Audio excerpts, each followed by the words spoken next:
The Lord Mayor.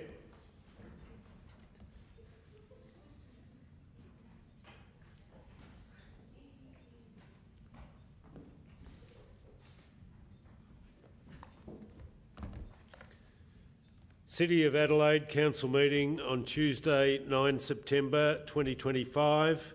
The Lord Mayor is in the chair. This council meeting will be streamed live and recorded for publishing to the internet. Please note that an audio and visual recording is being taken of this meeting. This means that your presence at and any contribution you make to the meeting may be collected, used, disclosed or published publicly by the Council, including transferring outside Australia.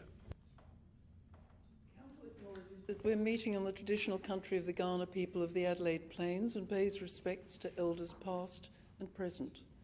We recognise and respect their cultural heritage, beliefs and relationship with the land, and we acknowledge that they are of continuing importance to the Kaurna people living today.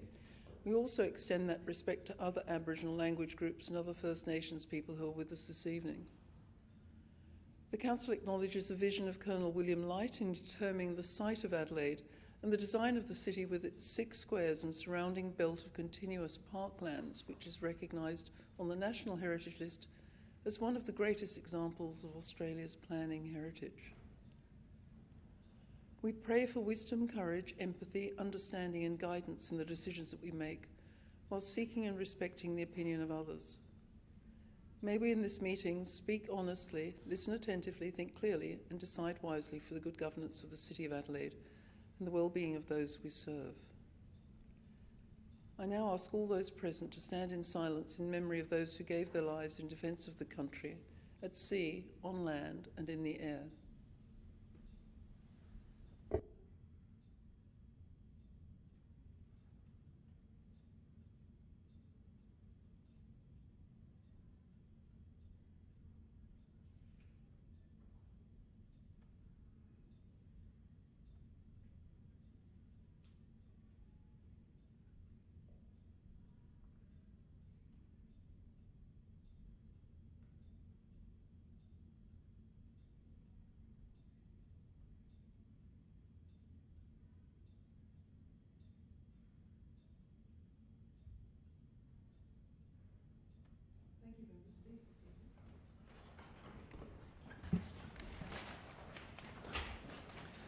We have apologies from Councillor Freeman and leave of absence from Councillor Cabada. I would ask if someone could move receipt of the minutes, moved by Deputy Lord Mayor, seconded by Councillor Abrahimzadeh. All those in favour? All those against? That's carried. Thank you, members. Are there any conflicts of interest? Deputy Lord Mayor? Yes, Lord Mayor, I will have a conflict of interest in the confidential section of tonight's agenda, item 25. I intend to leave the room and take no part in the discussion. That reflects one of the developments to do with ACMA. Is that we need to have a reason? Well, the subject matter is not disclosed in the agenda. Okay. However, that is true. Thank you. That's noted. So item 9, we have no deputations and we have no petitions. I'd like to seek leave of the meeting to move item 13 to after 22. I just do that because you'll note that the CEO has a conflict on those 2 items, and it would be convenient if he left the room only once when we dealt with them. Could I seek leave of the meeting? Moved by Councillor Noon, seconded by Councillor Abrahimzadeh. All those in favour? Thank you, that's carried. So we'll just alter the order. I'll now move on to the recommendations from the committees. Item 11 and 12 are 2 items from Caterpillar. We could take them on block. The first 11 was an adjourned meeting, which was restarted and then completed before number 12, which was the ordinary meeting on the 28th of August. So could I ask if someone would move them 2 together? Thank you, Councillor Snape. Are you happy to move 11 and 12 together? Thank you. Seconded by Deputy Lord Mayor. Any debate on Caterpillar? No. If not, all those in favour? All those against? Thank you, members. We've moved item 13, so we'll now move to item 14, which is the recommendation of the City Community Services and Culture Committee. I think that was moved by Councillor Kouros, seconded by Councillor Snape. Councillor Kouros, would you like to speak to it? Only to say thank you to administration for all the work that they have put in regards to this, and I look forward to forming a sister relationship with Athens City. Councillor Snape?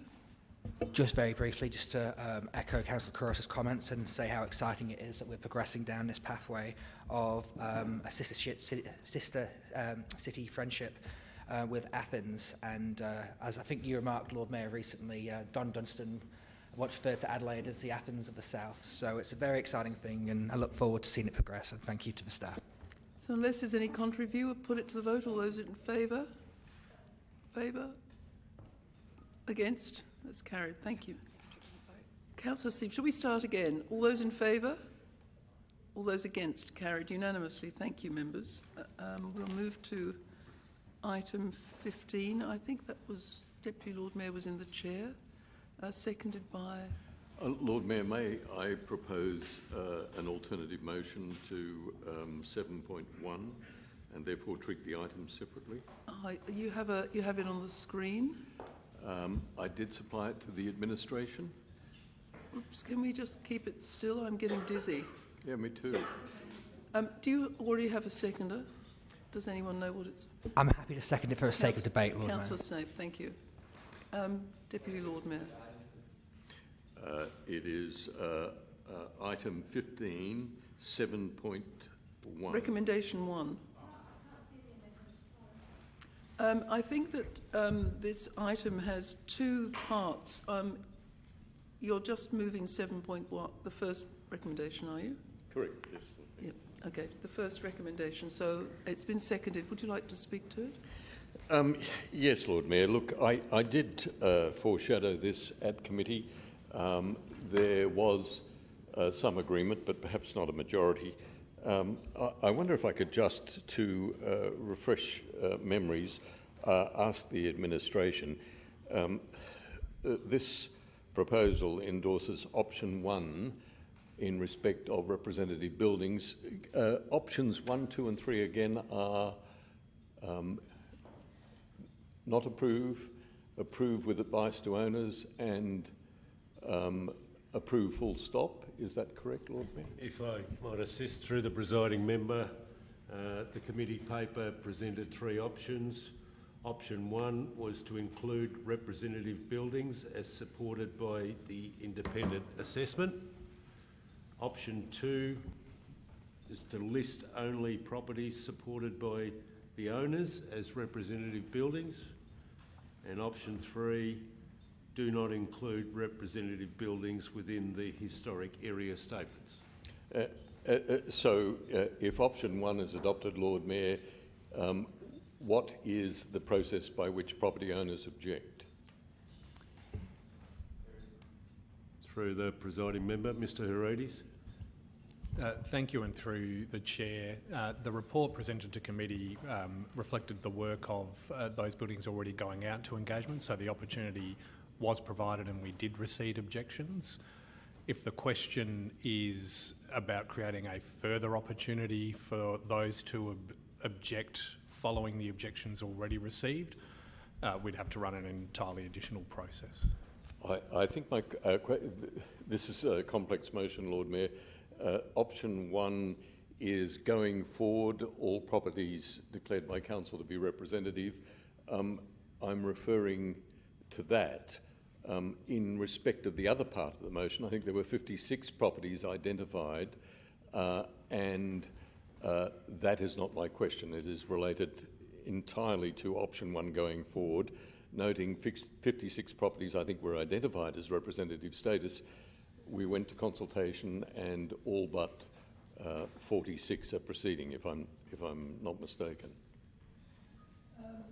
Yes, and the recommendation was that option 1 should be approved because they'd been culled by the second review, so they were a smaller number and rather a cautiously conservative number. I understand that 470 buildings have been chosen in Prospect. I understand that, Lord Mayor. I guess my question is, this motion concerns two separate actions. That is, how we identify representative buildings in future. And my understanding is, by approving this tonight, the council will in future nominate buildings, and there will be no consultation with the owner required by the amendments proposed. But the 56 properties we're talking about have already been dealt with, and as part of this motion we're also approving the remaining 46, which were either... Councillor, I'm taking this as a question because your time is being expended. I think I need to ask Mr Harides just to say if we've got the right end of the stick, because it's quite difficult to follow otherwise. Thank you. I'm asking the administration, Councillor. Can we please go into informal for... Councillor, I'm asking the administration if he can just respond. Thank you. Councillor, sorry, through the CEO. Thank you, and through the Chair, if I've interpreted correctly, what the recommendation from committee to council seeks to achieve is the endorsement of those buildings, so the reduced list that was initially 56, reviewed down to 46 for inclusion within the historic area statement. It's not the intention of the motion to not provide a feedback loop or a dispute loop for any future representative building listings as part of our historic area statement code amendment.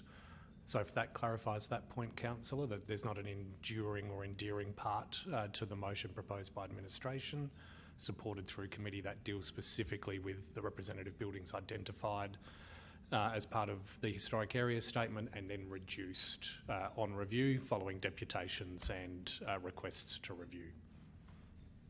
So I think if that's clarified the question I think you were asking, would you like to speak to it now? Would you like to speak to it? Well, Lord Mayor, as I understand it, then the amendments that I proposed are not necessary, that the council has dealt with the 56 buildings, reduced to 46, and there is no intention whatever in the matter before us tonight to deal with future descriptions of buildings as representative and their nomination. Is that correct? I'd ask through the CEO to the Mr Harides. people who know the answer to that. Thank you, and through the Chair, that is correct. It deals specifically with the representative buildings identified as part of that historic area statement, and not an intent to not allow reviews of future representative buildings that might be nominated. Okay, in that case, the words in the motion I have misread. It says endorses the historic area statement update code amendment. Engagement report as contained in the meeting, and based on option 2, which was option 1, that is no consultation. Then, Lord Mayor, I withdraw the amendment. I have misunderstood it. My understanding is that this was directed at future descriptions of representative buildings. If that's not the case, then I have no argument. Thank you. So can I just seek leave of your seconder to vary it and go back to the original motion? Would anybody like to speak to it now? Councillor Davis and then Councillor Siebentreut. Yeah, I don't support this motion at all. My understanding is that of the 16 that were objected to, 10 got knocked out. And my fear is that this very important consultation could have quite easily missed a number of ratepayers, which will, in my view, have a negative impact on their property. I think that it is clear to me that at a fundamental level, which buildings we've chosen as being representative is deeply flawed. I preferred Councillor Martin's motion to go with option 2, which would be to adopt those from those people who've consented, but also to go and do an investigation, in my view, and actually formulate a basis for what we would consider representative, and then at a preliminary level, investigate the other 46 homes or buildings that have been included on this list which haven't had the subject of scrutiny. Because knocking out 10, I think, out of 16 is a very, very poor strike rate. And I fear that if that same lens was cast over the remaining properties, then we would have the same strike rate, which would mean there would be another 30 or so knocked out. So my suggestion, and I would indicate that I'd move, if this was voted down, I encourage you to vote this down, is to carry out a more extensive consultation of the 6 that were essentially let through and said that they had that representative character, to include them on this list. But I think that we should cast our eye over the other 40 if they're not consented to. We should go and consider them afresh. It's quite a complicated issue, but I think that this is forcing on people a criteria that they might not be fully aware of. This is an important thing for us to actually consult, and I don't think that the city is very clear, it seems to me, on what is actually a representative building, considering that 10 out of 16 got knocked out. I don't think this should proceed in its current form. I think we need to have another look at this before we push it out, because the other 40 that we're choosing might not have that representative character, and I think it's only going to hurt us in the end.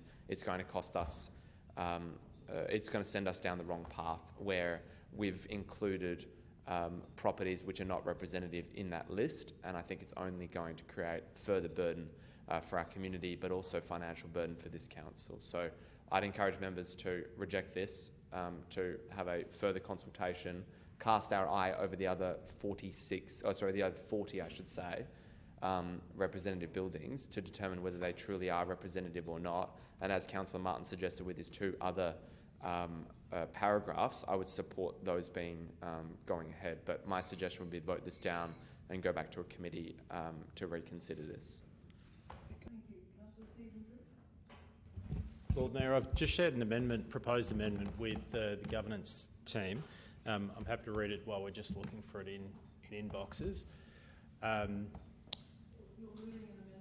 I am moving an amendment, Lord Mayor. Perhaps I'll just speak while we're bringing it up on screen, acknowledging I've only just sent it in the last couple of minutes. Lord Mayor, it picks up on some of the discussion we'd had at the... We don't know what it is. We don't know what it is. It hasn't come up yet. Charlotte, it's been sent through to you. Did it come through? Yeah. I think it would go under 5, as a new 5. Some people get a heads up, others don't. So, Lord Mayor, just speaking to this, I think there was an interesting discussion last time as to, noting that some objections had been made and had been successful and others hadn't been. I think the question was raised for those who perhaps hadn't been successful, what guidance do they have in knowing how to write a good objection? And so the proposal here is that administration reviews the advice we're giving back to property owners who wish to lodge an objection to buildings being identified as representative to assist them in making their submission. So it's all about helping them to make quality submissions, so we've got a level playing field with how objections are being made. But if we endorse...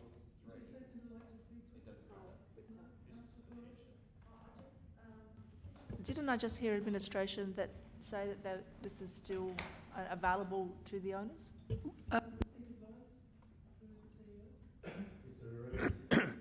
Thank you, through the chair. Sorry, could you repeat the question? The amendment is the direction that the amendment is asking you. Did I hear administration say that that was still available to them? So I think that the question was, is there an avenue for further submissions on this matter? Is that?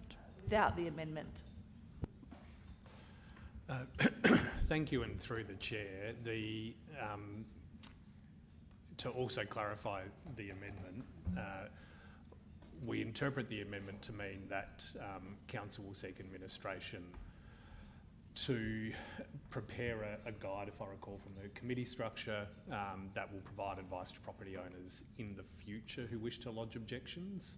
I'm not interpreting that unless it's the intent to go back to the existing group. That's correct. It's about the future, Lord Mayor. Yeah, perhaps I should have been clearer in my wording there. And happy to incorporate the word "the future" in there. Thank you, Councillor Kouros.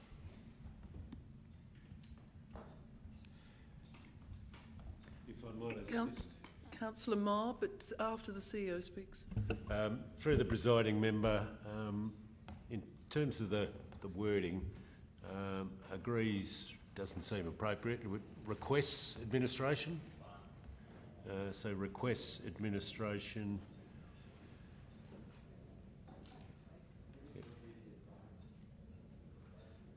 Take you out to that.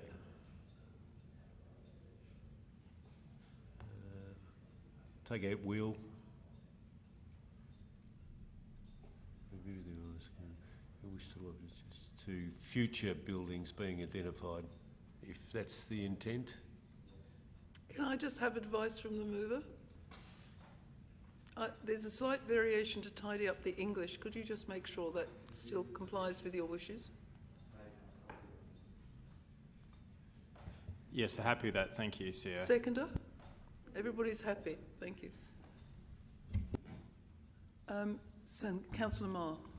Might I just also maybe clarify, as I understand this Could you just speak up? I can't. This is our recommendation to the State Planning Minister, right? And the State Planning Minister implements this as the code amendment. I just ask through the CEO, I think that part 5 is to the council, but the rest is to the Planning Minister. Is that correct? Can we have advice? Mr Herides, can you confirm that? Certainly. Thank you. Yes, we take the Amendment 5 to be a request to the administration. That would be something we would execute. And then what you're endorsing tonight is that we progress the historic area statement to the Minister. So the review of this that the property owner would have, the future opportunity they have to dispute that is at the state level. That still exists. So should part 5 include the instruction potentially to the resident, the property owner, that is their review avenue? I think that I just get the advice from the administration, but Councillor Secretary, I think, is trying to explain what he's trying to do. Just quickly explain it, please. I'm happy to, Lord Mayor. This is all about the future, so I recognise parts 1 to 4 about the existing properties already identified as being representative. This is all about helping to shape future process. That's what number 5 is about.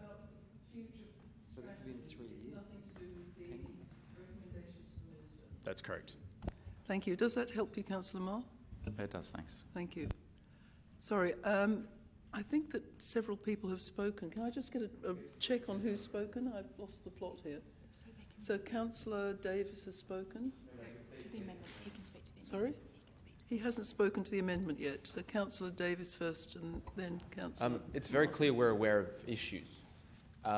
We're very clear that this has not been done as well as it should be done, and that there could well be an error that we're going to send to the Minister. This process might not come around for 4 or 5 years in the future, and this does nothing for those people now. I think we should do point 5 now and go and review the submissions based on their strength, because otherwise what's the point? Like, if we know that there's an error, why would we move forward? Why would you vote in favour of the motion? I think Councillor Martin has some concerns. I certainly have concerns. Councillor Siebertrit can see that there's a thing. Why would we push forward with something with a representation to the Minister when there are clearly flaws in this? Why don't we get it right rather than just charge through? And I think about the 40 people, or the 46. Well, it's actually 40 because 6 did make those representations. But the 40 that probably did face concerns or didn't have the knowledge to go ahead and put in a submission of a substantive weight. We just forget about them, and because they didn't cry loud enough, well, we just let them get hit by a bus. I think that we should be honest with our community. I think it's very clear here that we're not doing the right thing. Don't vote for this. Simply send it back to a workshop. Let's work on this further and make sure we get the right outcome here before charging on with a recommendation to the Minister, which I don't think is right. And I think everyone here can see that there are significant flaws in this. Why don't we just take another month to get this right?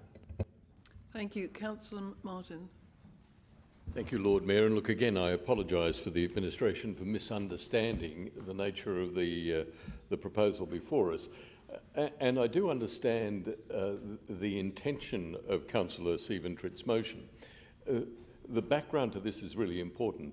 The category of representative buildings comes from the state government. It replaces what were called contributory items, which there were none of in the City of Adelaide, and this measure is entirely within the domain of government to either allow or not allow. And therefore, the review and any advice needs to be prepared by the administration to council about how it might be tackled, but with a view to presenting that to the Planning Minister and to the government. Because without the Planning Minister's approval, there is no change possible. We would simply be seeking to impose on the owners of representative buildings conditions that don't apply in any other local government area in South Australia. And so I'm wondering whether the mover might be prepared to consider a slight variation, that is, leaving it as it is, but placing a comma after submission so that it reads for presentation to Council Committee with a view to making a further proposal to the, or making a proposal to the Minister for Planning. That then would make sense because committee would then have the opportunity to approve it. And look, Lord Mayor, and I do know that you are a supporter of representative status buildings, and I am too. But what I fear is that we are implementing this strategy of eligibility for representative status without properly taking our community with us, many of whom are quite disturbed by the possibility that it will affect their ability to make changes to their properties. And Lord Mayor, I read from a post from the Prospect Council, which just a week ago declared 432 buildings within the Prospect Council to have representative status, and then responded, and this is what's feeding the anxiety among residents, they say, by proactively identifying these homes, we aim to ensure they are less likely to be changed or knocked down. Now, that's exactly the problem. And therefore, if we are to do this, then we should do it initially in a very collaborative way, and a way that identifies to members of the community how they might appeal, if they wish to appeal, such status. And at the moment, may I just have one moment more? It's a very important point. At the moment, the identification of representative buildings isn't accompanied by any really helpful criteria. They are simply identified within the historic overlays as buildings of a certain character. That is, it might be Edwardian, identified by the pitch of the roof, the setback, the veranda, and so on. But an owner may well say, well, no, it doesn't qualify for representative status because I painted it pink. And that might well be a reasonable objection, certainly one they could take to the Land and Environment Court, and it would leave us in a very difficult position unless, of course, we say within our definitions, assisted by the Minister for Planning, pink buildings are okay. It really is something that is a bit nebulous, and I think it will disadvantage owners as much as it will the City of Adelaide if it's attempting to defend its conferring of representative status on buildings. So I do ask the mover to consider that so that there's an orderly process of possible recommendations coming to committee considering, and then referring the matter to the Minister. And in that way, Lord Mayor, and again I know that there are voices that would disagree with me, in that way, Lord Mayor, I'm hoping that we can carry the community with us. No further comments. Let's put part. We need to seek. I'm sorry. We need to seek approval from the. Oh yes, the First Amendment for the variation. I'm sorry, I lost the plot there. Councillor Siebentritt, are you happy to accept the variation? I'm happy, subject to administration just confirming that option 1 therefore stands as part of part 3, and that this remains still about future process. That's just confirming that's administration's understanding. I think that we've confirmed that, have we? No, thank you, and through the chair. This does change that meaning, would be our view. It's purely on the basis, the answer I gave earlier was an intent for a guide from council. If this is to then embed a process through the code amendment, through the planning minister, what that does is it changes the inclusion of content within the code amendment we're seeking to progress for approval through the minister. So it does change the intent slightly in that regard. And I think it's important just to factually point out for council that the minister did issue, and we provided this advice at committee, it came after we'd finished the publication of documentation, a practice direction on the management of representative buildings. So whilst that didn't set criteria, they have gone forward and set a process for how to deal procedurally with representative buildings. So just another clarification for the administration. This is complex. So we're saying that the last part of this, starting with full presentation, that the administration's position is that that already exists, or that has already happened through the guidance provided. So we accept this variation of the amendment. I now put the amendment as varied, which is part 5. Those in favour? That is lost. Can I just take that again? Can we do that again? This is part 5, the amendment as varied. Those in favour, please vote again. Against? That's now carried. Thank you. That now becomes part of the motion, and I'll take the rest on block. Those in favour? Those against? That's carried. Thank you, members. Now can we move on to the Heritage Incentive Scheme Part 2, Recommendation 2, moved by Deputy Lord Mayor, seconded by Councillor Snake. Any debate on that? I just recall, I apologise. I have a conflict because I relate to someone who owns a property in that street. Would you excuse me? I'll just finish.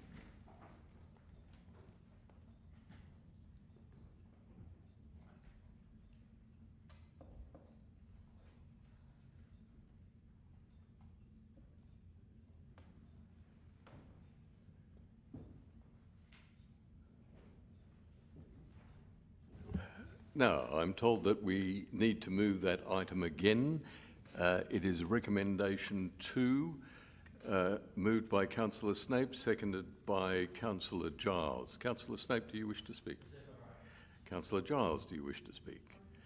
Does anybody else wish to speak? Nobody wishes to speak? Then I will put that matter to a vote. Those in favour? That is carried unanimously. Could we ask the Lord Mayor to return?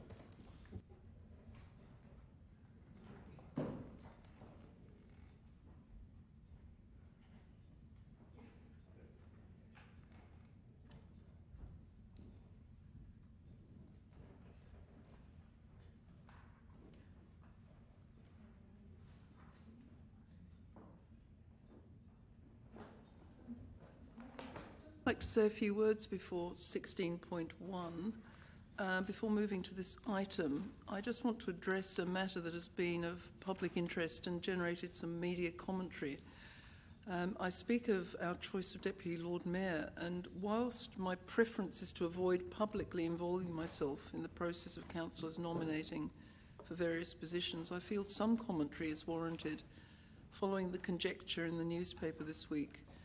The DLM serves primarily as Council's secondary spokesperson. They're a person chosen by Council colleagues with a view that they can perform the leadership requirements of the role and represent the Council when circumstances require. In my view, City Council positions such as the DLM role must be politically impartial, especially during the run-up to a state election, and I've privately made it clear to all of those I could speak to that I believe it's unwise for a Deputy Lord Mayor to simultaneously run as a candidate for higher office. Doing so undermines the long-standing political neutrality of the Town Hall and gives a candidate some political advantage and risks creating the perception that council resources might be misused. Further, when we represent the best interests of our community, we must be able to negotiate and work with the state government from a position of trust and credibility without any perception of ulterior motives beyond the city's interests. The timing of filling the internal vacancies following our supplementary election is such that it's barely 5 months before the state polling day. What's more, this council has 2 elected members who have indicated they will be candidates in that election, one for a seat in the Legislative Council. I move that the member no longer be heard. I think this is wholly inappropriate for you to try and lecture the chamber based on who we choose our Deputy Lord Mayor. You have a vote, same as everybody else. You get 1 vote. Use your vote. You're not here to lecture us based on who we should choose. Thank you. The standing orders allow me to make an Which regulation is that allow you to make long speeches where there's no motion? Which rule is that? As you know, there's no formal advance nomination process, but Councillor Snape is contesting I have a point the of seat. order. Which provision in our standing orders allows you to give your personal opinion ahead of a vote when there's no motion before the chamber? I can give a comment, and I seek leave to allow me to finish it. Which is it? I mean, you're undermining, and he holds no special place in my heart, but we have a democratic vote which is about to occur, and you're trying to undermine one of our councillors. I won't be able to vote on this. Like, I think it's wholly inappropriate that you went and made a whole bunch of comments to the advertiser ahead of this vote to try and corrupt this process. I'm not trying to corrupt it. I think it's completely, like, just because you have your own agenda. Thank you for your opinion, Councillor. I mean, did Peter Malinowski instruct you that he didn't want Councillor Snape as a Deputy Lord Mayor? I think I would say... Did Lucy Hood... Have you been in contact with Lucy Hood? In voting for the Deputy Lord Mayor. Should you declare a conflict of interest and leave the chamber? I would suggest that at this time before an election, it would be inappropriate for any member of council who was standing for election at the state parliament to be involved in our processes. Actually, it's not about personalities. It's not about principles. It's about probity, ethics, and some level of self-awareness. As you decide who fills the role, I think you should. I have a point of order. You're a former cabinet minister.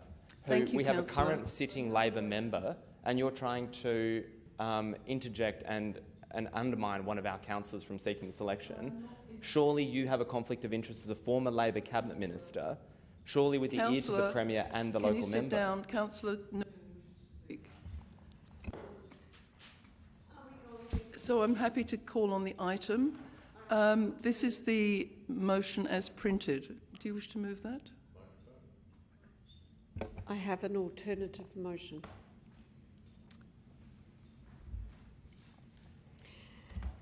Now, can I ask if there's a seconder? oh yes. Councillor Giles, thank you. Now, I was innocently embroiled in this advertiser article a couple of days ago, which actually accused me of actually doing a deal. I mean, if anyone knows me, I don't do deals. So the reason why I'm actually putting up this alternative motion is to enable a fair election process for the position until such a time that the majority of council members have the opportunity to participate in the process. As a newly elected councillor, I had no idea I was going to be here tonight. In actual fact, the Electoral Commission told me that my first council meeting probably would be the 23rd of September because they were advertising that they wouldn't go out to the public until the 18th. So we had 1 day's notice in getting sworn in, and then here we are, and we've got the agenda having to make these decisions. At the end of the day, Councillor Freeman, and I know Councillor Kabada had a previous arrangement for his leave, but Councillor Freeman was actually even coming back tonight because she saw this as so important. And I said to her, I want to put up this amendment because at the end of the day, Councillor Mayer and Councillor Freeman and Councillor Kabada have not even gone through an induction. And luckily, because of, I've been on council for 2.5, 3 years, I have, and I've got exemption. But these people need to actually go through this sort of training to be able to actually make an informed vote. So I actually would put this to the council, councillors, that just giving another 2 weeks, they have their induction on the 16th of September. Unfortunately, Councillor Kabata won't be here, but the majority would have done an induction. They will be more informed, feel more comfortable, they'll be here, and I actually think that this would be more appropriate to actually put this off for a couple of weeks instead of actually just making a decision tonight on this very important role. And that is why I've actually put up that we approve the extension of Councillor Martin as the Deputy Lord Mayor for the period of between tonight and the 23rd September, so that those two new councillors can have their induction, can feel a bit more comfortable, can come to the table, and that we can actually make that decision around that time. So, thank you. Can I just say that your seconder was Councillor Giles and then Councillor Kouros is in the queue, but then we'll have to take it in two parts because you'll have a conflict on part 3, Councillor. Yes, Lord Mayor. Subject to the administration's advice, I can see a conflict at 3, and therefore if the matter is taken in parts, I can stay until 3 is considered, or alternatively, if it is your wish as the presiding member that the matter is taken as a whole, I will have to leave immediately. I will seek advice from the member. Councillor Mayor, would you be happy if we put 1 and 3 first? 1 and 2, absolutely. Yep. And then 3 separately afterwards? Yep. So you're seconding Councillor Giles? Is 2 a conflict or? No, I think just 2, just 3. Yeah. I'll reserve my right. I don't think that is a conflict. Can I just take advice? I think 1's I think it's not, it's just defers consideration. Councillor Giles? I'll reserve my right. Councillor Kouros? Thank you. I have an amendment. Can we replace the date, the 23rd of September, on both on number 2 and number 3 to be the first meeting in November 2025? Yeah, I don't know what the first meeting is. The 4th of November? Just a moment, I'll get the date.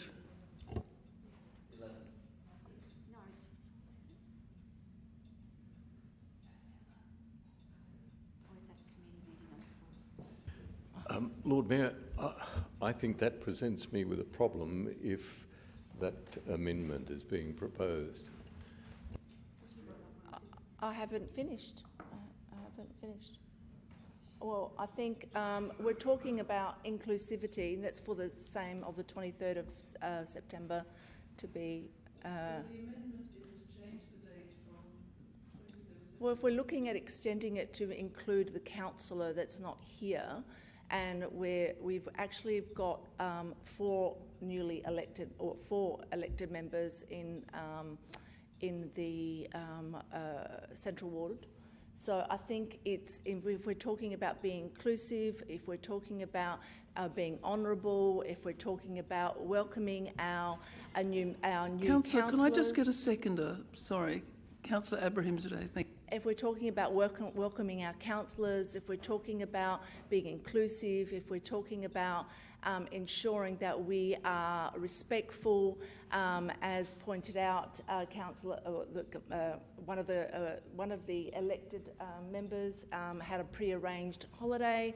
I don't see any issue to why we don't defer this until November, which is what usually would have happened. We've been out of sync. It would have been November anyway. So then we go back into sync with having our Deputy Lord Mayor appointments.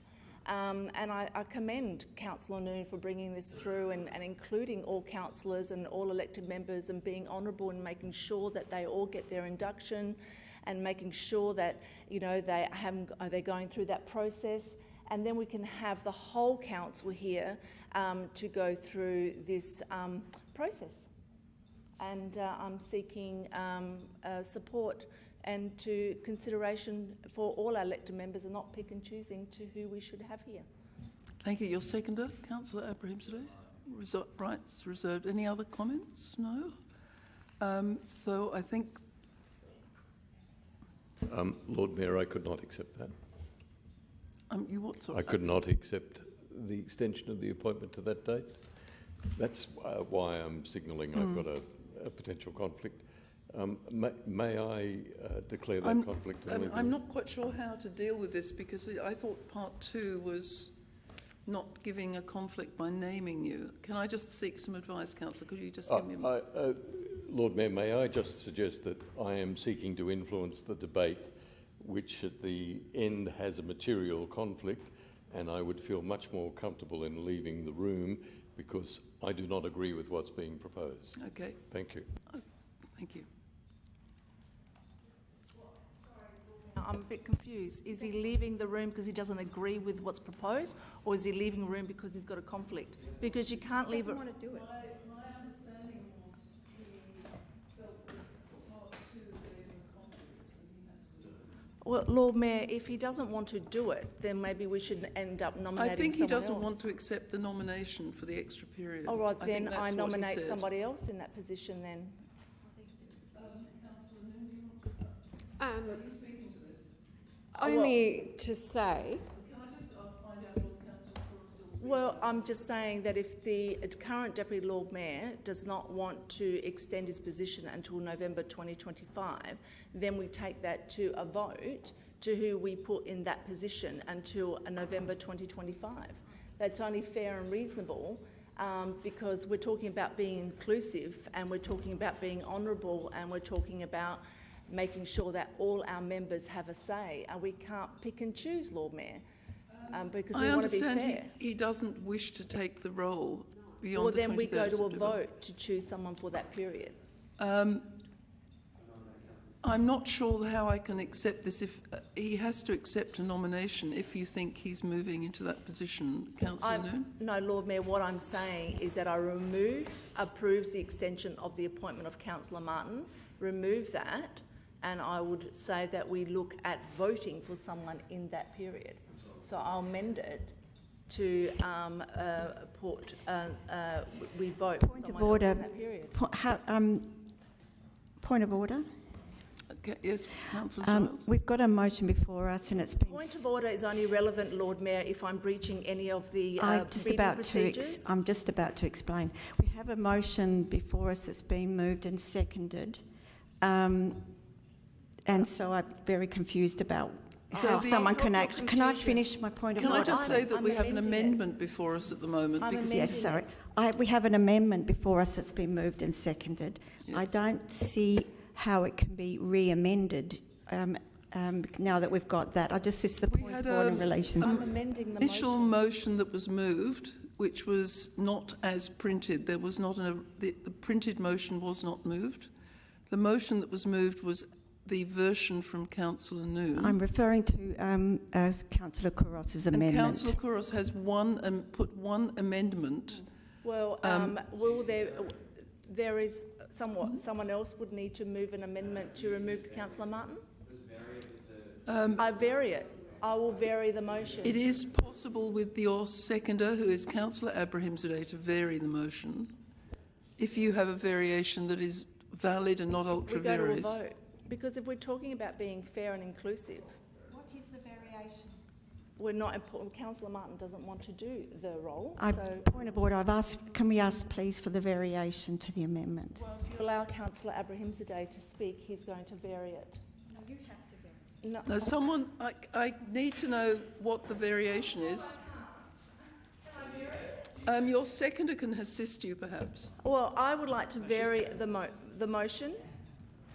You're varying your amendment because varying the amendment. And can you give us a little hint? To say that we appoint blank. I'm sorry? Point.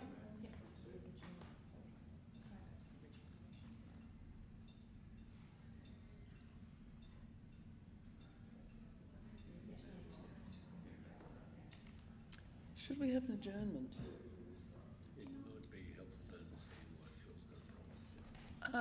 Would it help if we had a 5-minute adjournment? That would be great. Thank you, Lord Mayor. Seek leave of the meeting. All those in favour? That's carried. Thank you. We'll have a 5-minute break while we try and work out what we're doing.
because there's...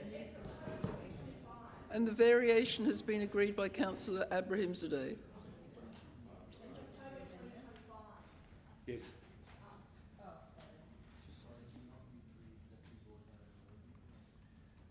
So one stays. One stays. We could take that in parts, because The deferral- everyone agrees with number one. And my understanding, Councillor Couros, you want to defer the appointment for 2 weeks or resolve it tonight? Sorry, yes, so we're, so what we're saying is that we keep Councillor Martin as he wants to be there until the 23rd of September 2023, 2025. And then tonight we appoint... Can you switch your microphone on, Councillor? So we appoint Councillor Martin until 23rd of September 2025, and then we vote tonight for a councillor because Councillor Martin, Deputy Lord Mayor, does not want to do it beyond that date, to appoint someone from the 24th of September until the 28th of October 2025. So we appoint someone for that period, and then that allows, in the spirit of inclusivity and ensuring that everyone has a fair go and ensuring that we are honourable to our new elected members, that everyone will be present at council at that time, and we can elect a Deputy Lord Mayor for the period of 29th of October until the end of the council term in 2026. So I think this is the best way forward because we are talking about ensuring that we don't stray from the fact that we are not being, as we said, you know, sorry, Lord Mayor, people are talking and I'm just... I'm sorry, I didn't hear the talking. Okay. I'm trying, Lord Mayor, to get through this. I think this is a way of being fair and equitable, and I'm just wondering in point 3 that would include Deputy Lord Mayor to come in and vote. I'm being fair and equitable. I'm not trying to... Number 3, well, Councillor Martin's declared a conflict on 2, I would assume, then, but number 3, he wouldn't have a conflict.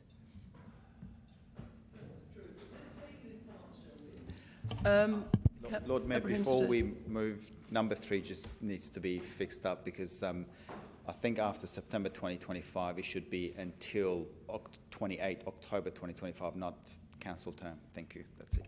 Yes. That's better. Thank you for helping us there.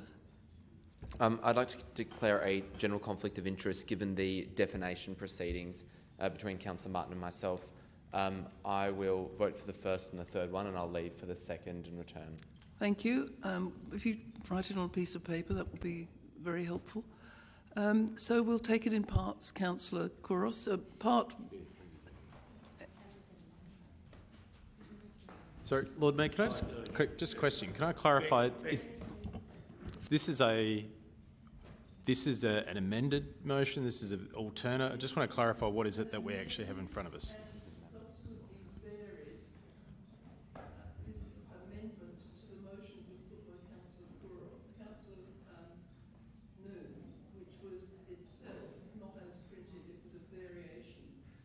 So the reason for asking Lord Mayor is that if Part 3 is not supported here, what goes in its place? We will be coming back on the 23rd of September. So can I ask Councillor Couros, we will take it in parts. Can we move Part 1 first, which is easy for us all to agree on? Does everyone agree on Part 1? All those in favour? Against? That's carried unanimously. Part 2, which I'm just allowing Councillor Davis to leave the room. Thank you. Part 2, all those in favour? All those against? That's carried. Thank you. And now Part 3, we need to move to nominate a councillor to be the Deputy Lord Mayor for this period. That isn't actually the motion. We would be... Can I just have some advice? Because when we have a vote, I have to call for nominations. Is that the right process? Yep. So to give life to three, you need to call for nominations. If there's more than one, we'll proceed to a ballot, and that will result in the outcome. I'm confused, Lord Mayor. I thought the point of point 2 was that we would be waiting until other councillors are available. Yes, and inducted. And inducted. Yeah, but we have a councillor that was back in October. Majority. We've got one person missing, majority are here. It's been moved forward to the 11th. To the 28th of October. That's another part of the motion.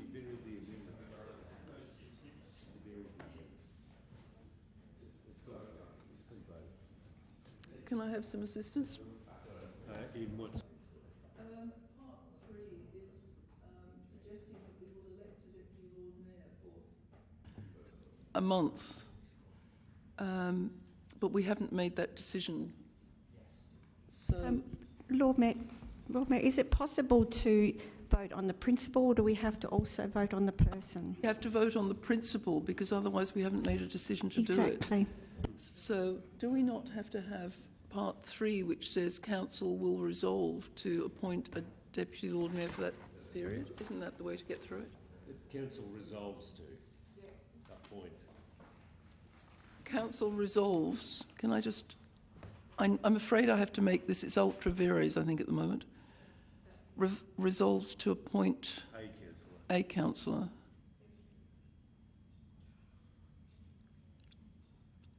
To the position of...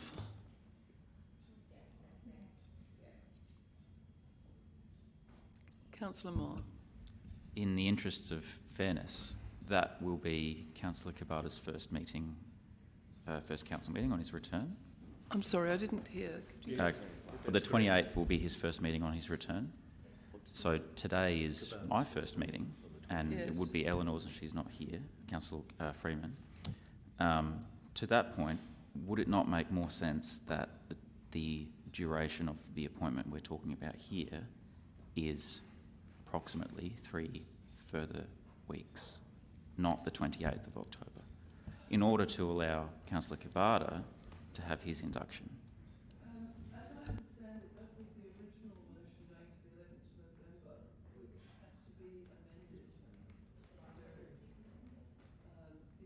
there was argument about whether Councillor Martin could stay on.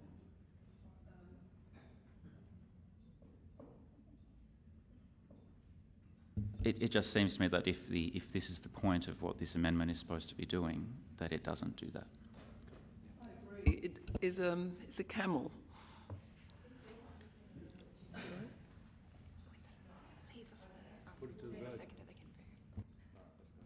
I think that I can ask that the meeting votes against part 3 if they don't think it's appropriate, or there is capacity for one extra amendment, is there?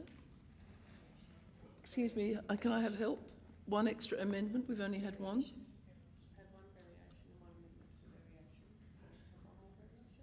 I think we can have one more. With leave of the mover and seconder. With not an amendment? I need advice.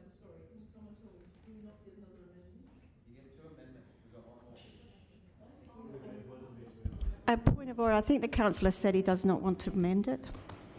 We don't want it. We could have it amended by someone else.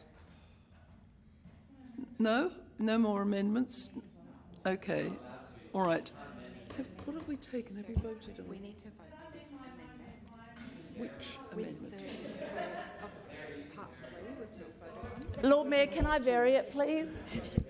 Lord Mayor, can I vary it? Lord Mayor, I move that the motion be put. That's a procedural motion. I have no choice but to accept it. So we're gagging now. Okay, so we're gagging. No, don't. We're manipulating. Councillor, please. Councillor, please. Point of order. That's Okay. outrageous claim from I'm Councillor Cook. making that claim Councillor because it's very Kouros, obvious. can you sit down because he still needs a seconder? Councillor Giles. Now, has Councillor Giles seconded one before? Has she spoken?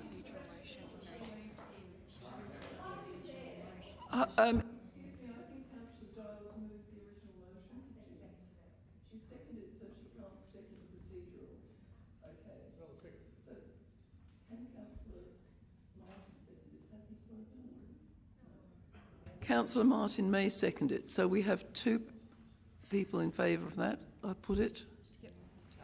To clarify, we You vote don't speak. yay to put... You can't Okay. speak. You've had, it's a procedural motion, no debate. All those in favour? It's the motion. We're voting for the motion to be put. Yes. Yes. It's part 3. Sorry, Yeah, the motion is part 3. we're not voting for the motion to They're be put. just trying to clarify that they're...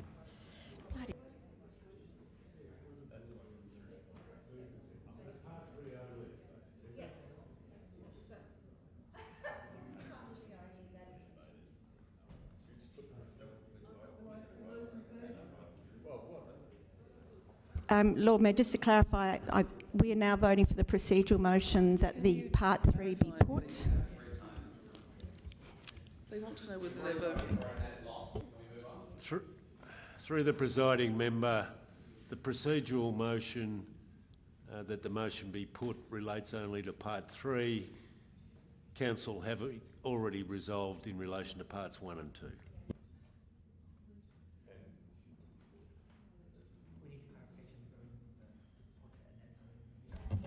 The vote is whether you are supportive of the procedural motion or not. If you're supportive of the procedural motion,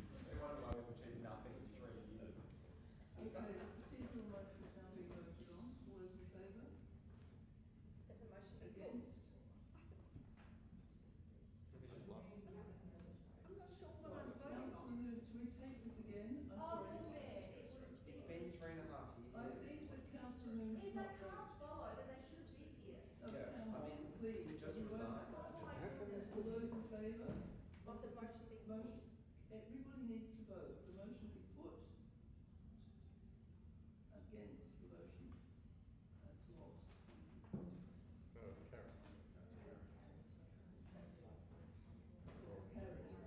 It was carried. And now we vote on the motion. So now it's a substantive motion.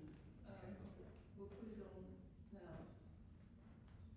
I think that you can't vote on the substantive motion, Councillor, because part 2.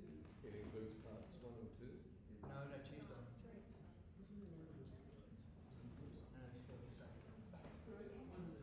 Oh, sorry, 1 and 2, I apologise. We're voting on, it's only 3 now that's left. I'm sorry.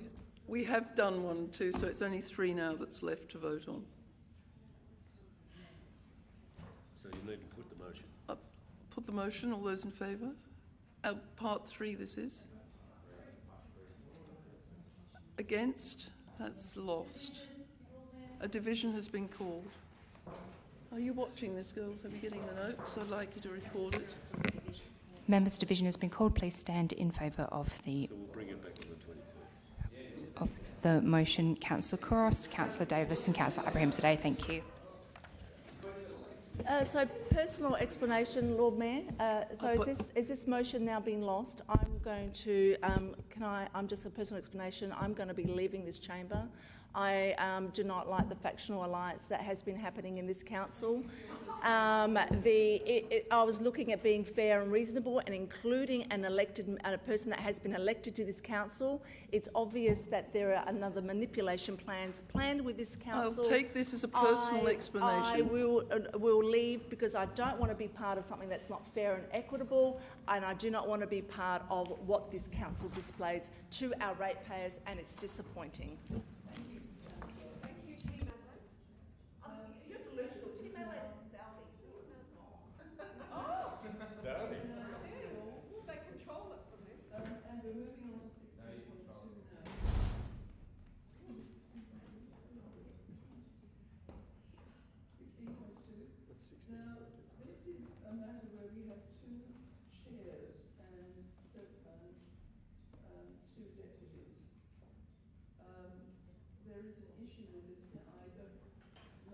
Defer this matter as well, Councillor Noon.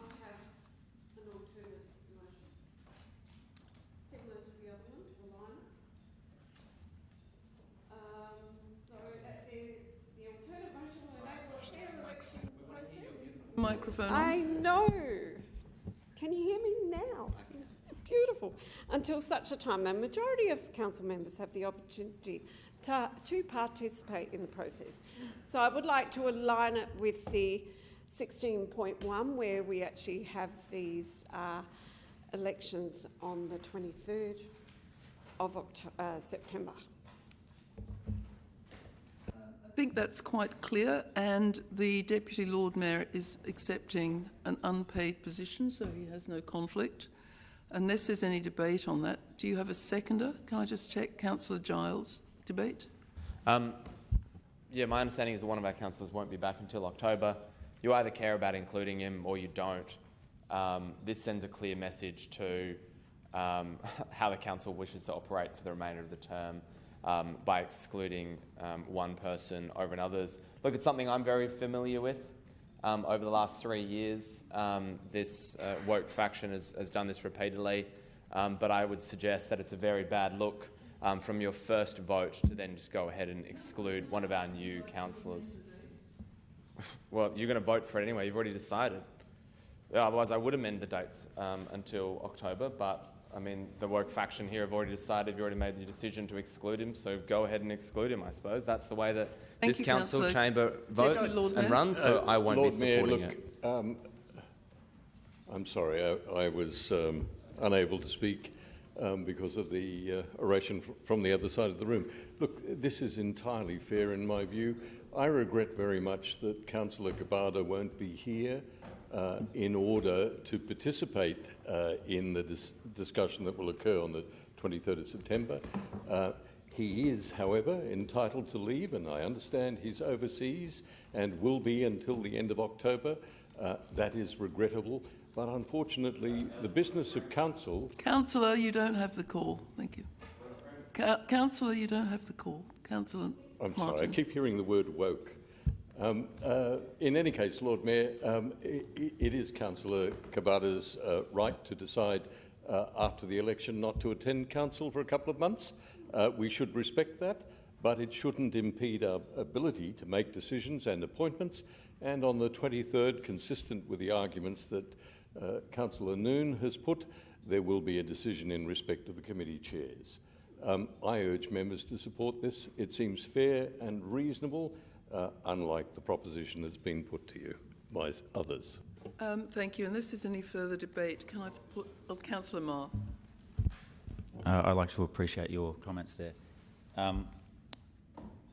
If we get to November, after Councillor Kabada has had his induction and he wishes to participate in this, we can do this all again in November. What this does is it keeps someone in the chair until such a time. So I think this is sensible. It doesn't exclude Councillor Kabada. It, like I say, it keeps someone in the chair. It allows operations to continue. And when he does return to Australia, and he can participate at that time in November once he's had his induction. So I don't think this is being exclusionary. I think this is just making sure we can keep operating in the meantime. And if I may just clarify, we would not be able to accept a nomination if someone weren't here to accept it, so we couldn't nominate anyone before That's right, time. yeah. Thank you. All those in favour? Can I take that again? This is a vote. Councillor Abraham today, Councillor Davis. All those in favour? All those against? That's carried. Thank you, members. The last one is the crop-related events. I think I should vacate the chair and ask the elected to take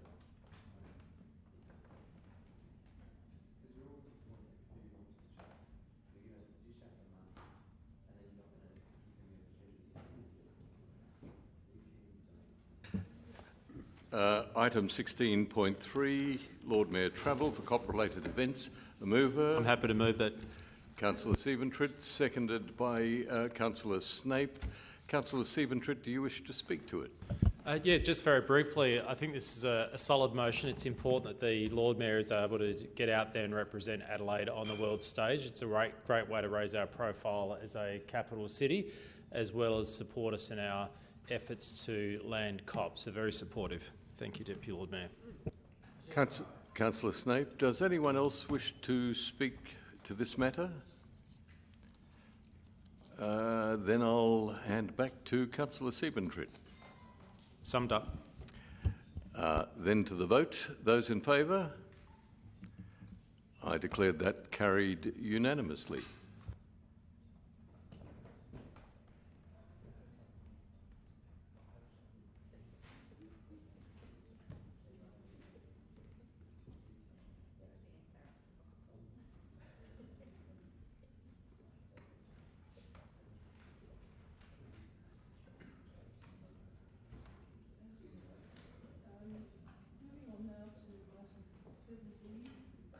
Lord Mayor's reports. I must welcome the two new councillors. This is, I'm sorry it's so late into the evening, but I'm just delighted that we have two of the newly elected councillors and of course one returning one. Having been sworn in last week, it's been really impressive how they've hit the ground running and got on top of the agendas, and thank you very much. We look forward to seeing Councillor Cabardo and the return of Councillor Freeman, who's already been sworn in. This week I've also, apart from being swearing in, been to the capital city Lord Mayor's AGM in Sydney. We spent 2 days with Lord Mayors and Chief Executives from Sydney, Melbourne, Perth and Hobart, together with the Canberra Chief Minister, who operates as a Lord Mayor. The AGM was an opportunity to talk about cross-border activities and opportunities should COP31 come to Adelaide, and we were treated to a whirlwind tour of the city and some of the council's biggest achievements. Interestingly, their creative studios in Green Square was the home of the first Sydney new Main Street in more than a century. But interestingly, the Green Square development has over 36,000 residents already and is aiming towards 50,000 in the near future, and that's just one suburb of the city. Talking of things that have happened for the first time in a century, many of you would have attended the Royal Show. It's been on its present site for 100 years, and many people enjoyed seeing animals, chickens, eggs, and all sorts of things. And I learnt that mysteriously 1.8 billion eggs were sold in Switzerland, which was a topic of conversation, trade, otherwise happening in Switzerland when I met the ambassador. He's had a very interesting career, worked at the UN, has written books on international law, and was particularly interested in learning how his delegations could come to South Australia should we get COP31. I also represented the city at the Malaysia Business Council celebration of Independence Day and went with many councillors to the City South Association AGM, where the city councillors from the South Ward were present to see the debates and learn about business activities. I thank them for attending with me.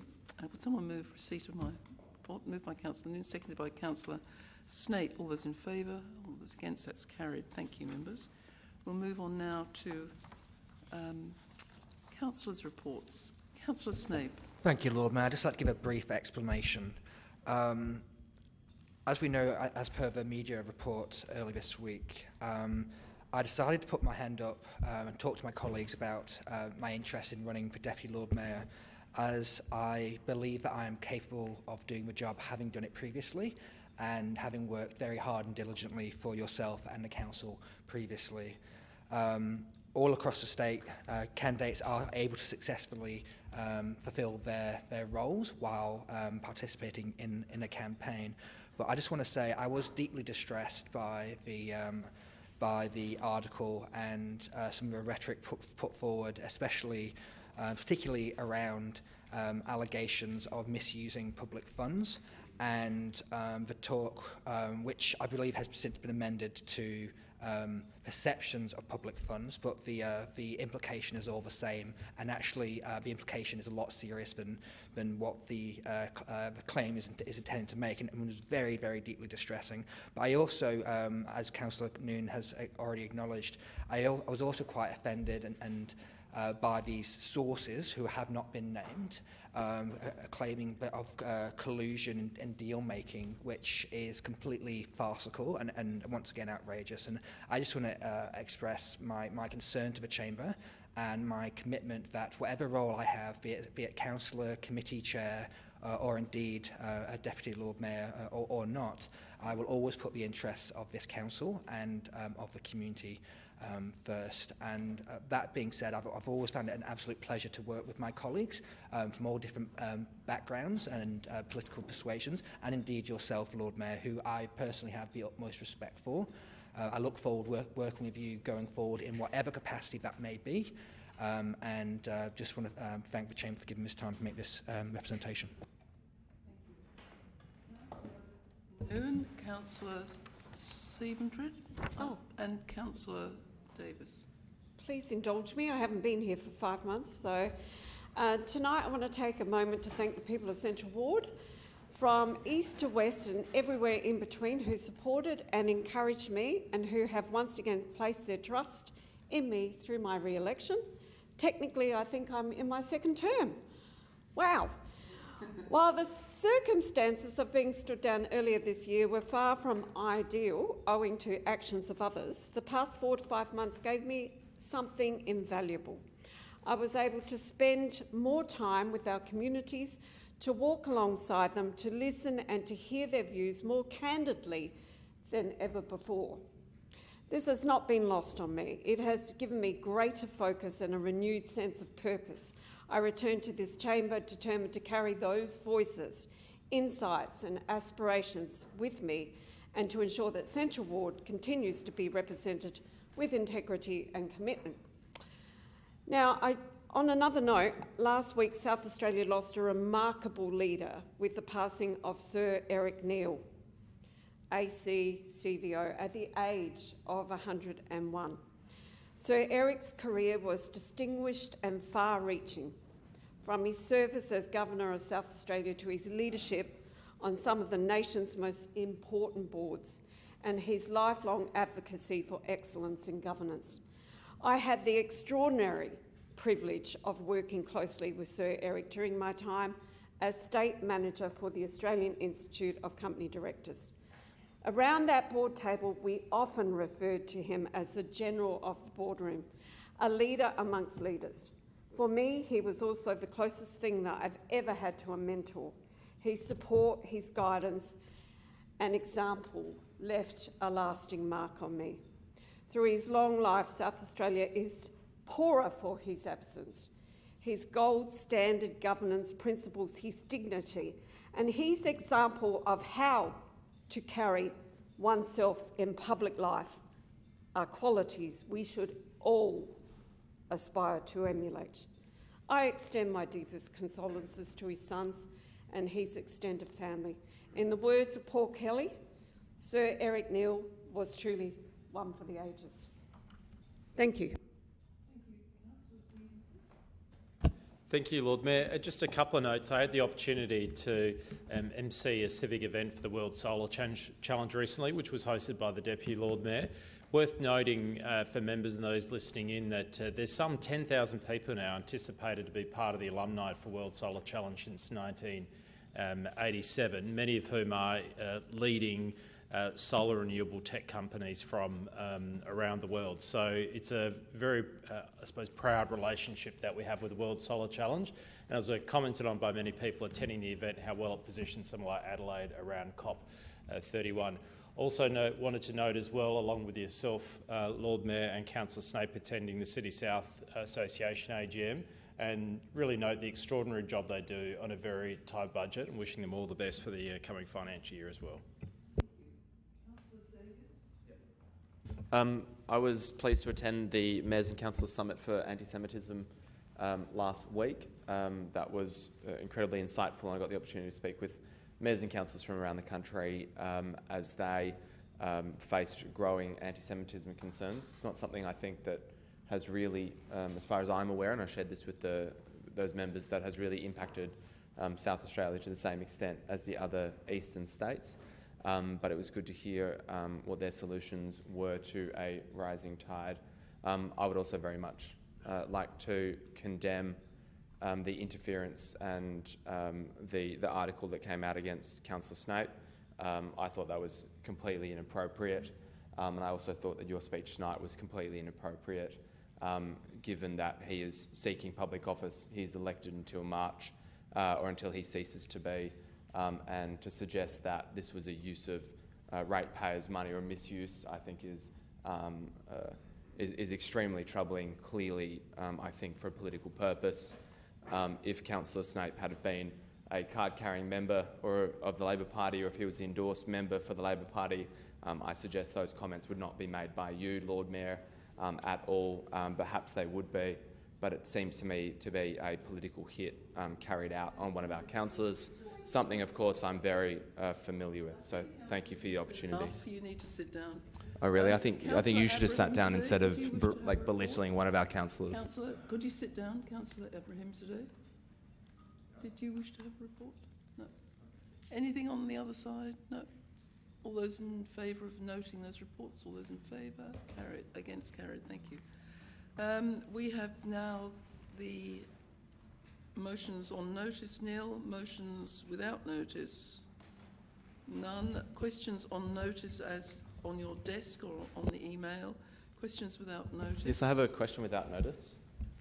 There was a number of allegations made regarding the documents that Councillor Martin had seen or received in relation to the Central Ward election being essentially corrupted and invalid. I note that the difference between the different candidates was extremely small. The question is, has Councillor Martin provided those documents to the administration? Has he disclosed the issues that have been raised with him in his capacity as Deputy Lord Mayor, and has he informed the Electoral Commissioner and the Minister of the complaints he's received? I'm not able to answer those questions. We'll have to take it on notice. Is the administration aware of receiving those documents, or has he kept them secret? I suggest we take it on notice. Okay, happy to have it on the agenda for the next meeting. Thank you. Councillor Martin. Oh yes, Lord Mayor. Look, on ABC Radio on the 27th of August, the local government minister refuted allegations of poor behaviour at the City of Adelaide, citing the problem as a couple of knuckleheads.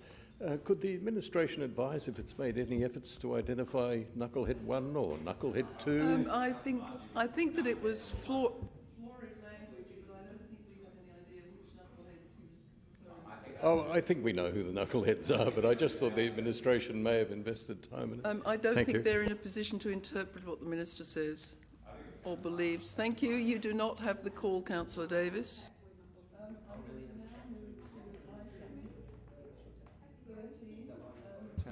I'm happy to move that.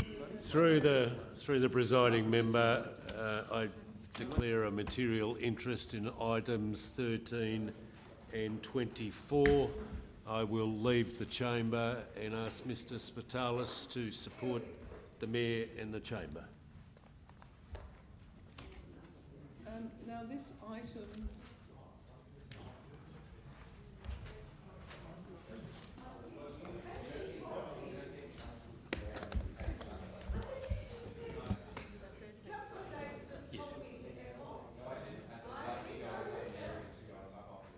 I will not tolerate this language, Councillor Davis. 86(6)A is calling. I will not tolerate swearing. I want you to withdraw or you will leave the room.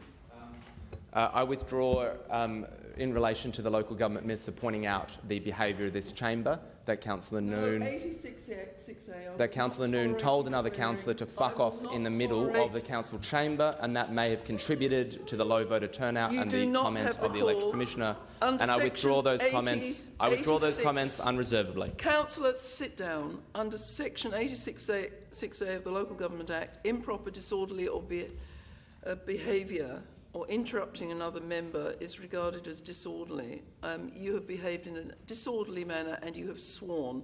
We do not have to have that language sent out over our internet service, and I absolutely rebuke your activity. You have not apologised, you have not withdrawn. Councillor Davis, would you like to make a personal explanation? This is a great example of probably why the voter turnout in the Central Ward election was so low.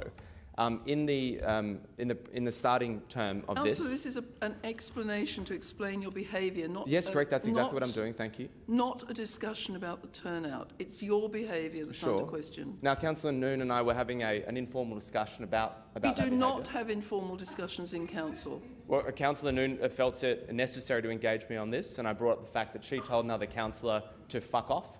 Point of order, Lord Mayor. Point of order, Lord Mayor.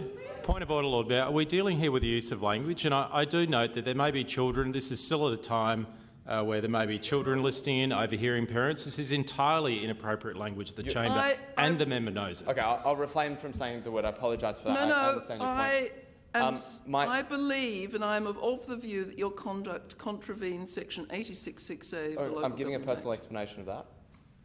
And so, you know, I was accused of being the person that the local minister was referring to and blaming for the low voter turnout.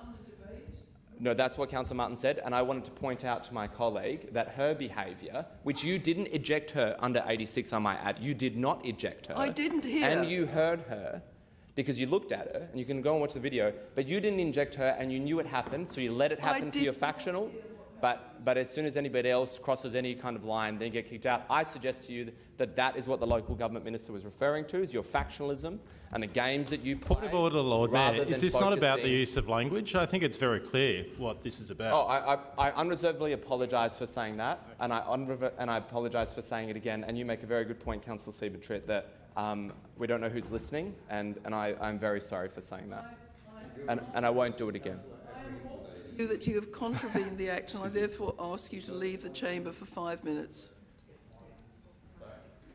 Sorry? But I do apologise.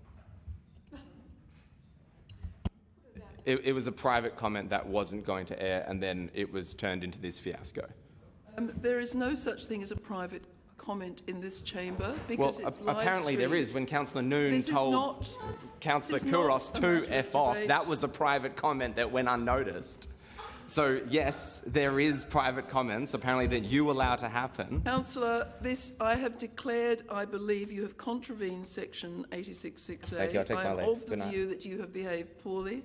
I ask you to leave the chamber for 5 minutes, and while you're away, there will be no votes taken.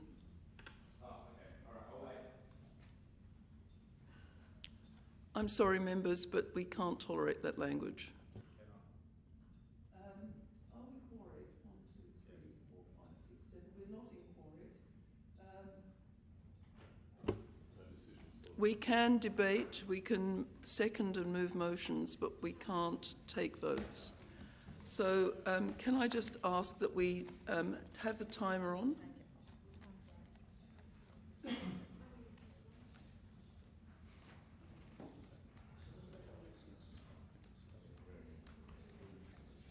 Have we done the right thing? Mm-hmm. So can I ask if someone would move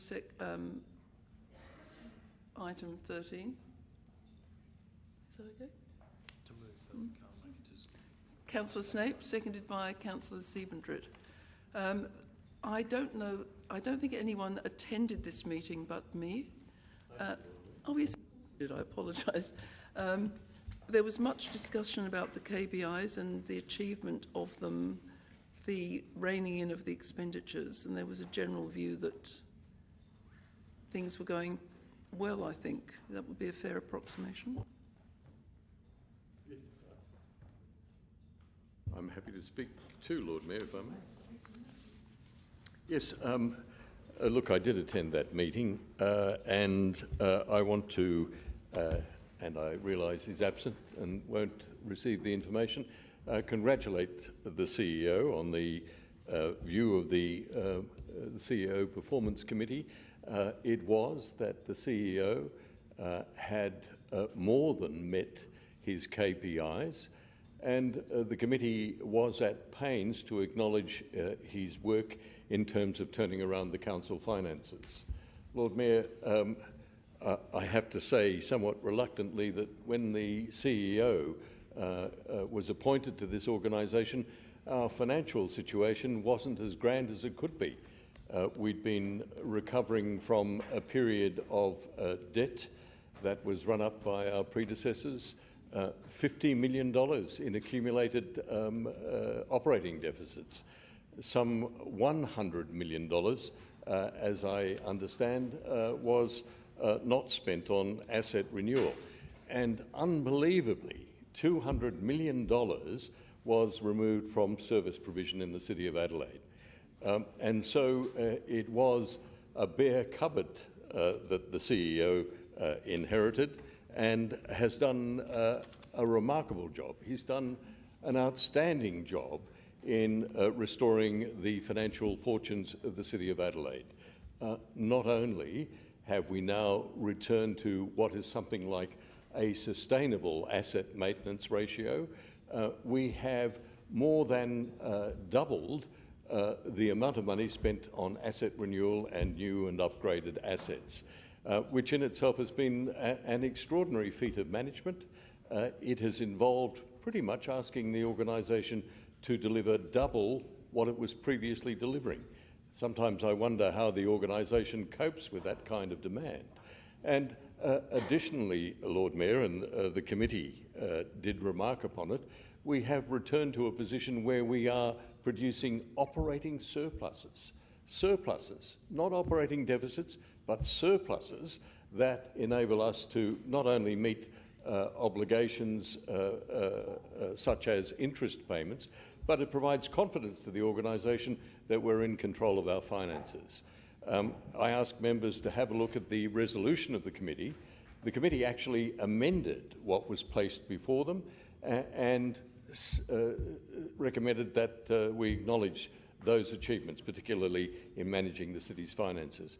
So I'm sure, Lord Mayor, that elected members would join me in warmly congratulating the CEO on such an excellent job.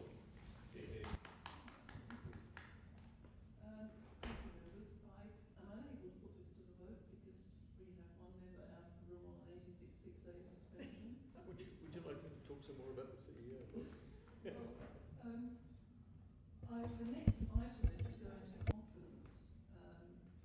Can we go into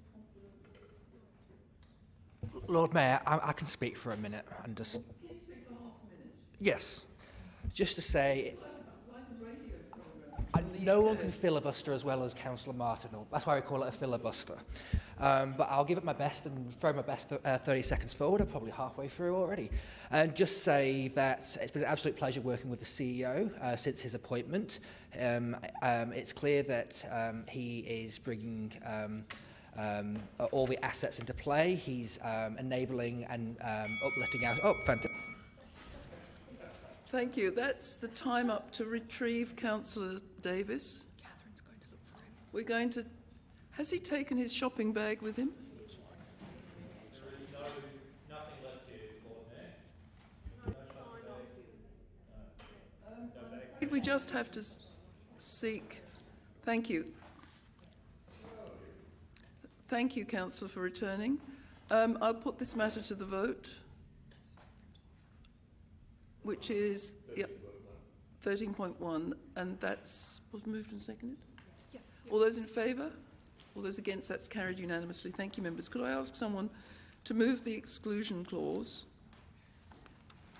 I've got 3 separate today. We have 3 separate items for exclusion. So could I ask someone move number 23, Councillor Giles, seconded by Councillor Snape? All those in favour? All those against? That's carried. Thank you. And now we need a 25 as well. Section 25 for item 25. Moved by Councillor Marr, seconded by Councillor Noon. All those in favour? All those against? That's carried. Thank you. And the last one is 26. Confidentiality for 26. All those, that's moved by Councillor Marr, seconded by Councillor Davis. All those in favour? All those against, that's carried. Thank you, members.